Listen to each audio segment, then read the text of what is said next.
Load shedding এর আরো খবর জানবো। রাজবাড়ী থেকে যোগ দিয়েছেন সুমন বিশ্বাস। সুমন, আপনি এর আগে খবরে ভোগান্তির খবর জানাচ্ছিলেন, কবে নাগাদ এই সমস্যার সমাধান হবে জানতে পেরেছেন কিনা? শাকিল, বিদ্যুৎ কর্তৃপক্ষ যারা রয়েছে অর্থাৎ পল্লী বিদ্যুৎ ও যোপাযোগ্য, তারা যেটি বলছে যে এই তাপমাত্রা যদি বাড়ে, গরম পড়ে তখন কিন্তু বিদ্যুতের চাহিদা বেড়ে যায়। অর্থাৎ সেক্ষেত্রে তাদের যে নিয়মিত চাহিদার বাইরে অতিরিক্ত চাহিদা হয়, এই লোডশেডিংটা হচ্ছে। যেমন গতকাল বৃষ্টি হয়েছে, রাতে তাপমাত্রা খুব একটা বেশি ছিল না, সেক্ষেত্রে কিন্তু শহর কেন্দ্রিক কোনো লোডশেডিং ছিল না। পল্লী বিদ্যুৎরে যে লোডশেডিং সেটিও কম ছিল, কিন্তু দেখা যাচ্ছে যে গরম যদি পড়ে, তাপমাত্রা বেড়ে গেলে তখন কিন্তু চাহিদা অনেক বেড়ে যায়।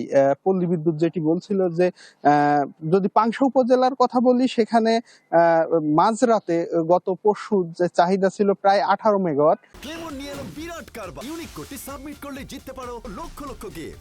বিস্তারিত ফেসবুক পেজে। সেখানে তারা পেয়েছিল 11 মেগাওয়াট বিদ্যুৎ। ফলে এই যে বাড়তি চাহিদার কারণে তারা যেটি বলছে লোডশেডিং, মূলত বলছে যে এখন আষাঢ় মাস, এই তাপমাত্রা হয়তো এভাবে বাড়বে না, ফলে লোডশেডিং এর যে সমস্যাটা এটিও আস্তে আস্তে কমে আসবে, এটি আসলে বিদ্যুৎ বিভাগ বলছে।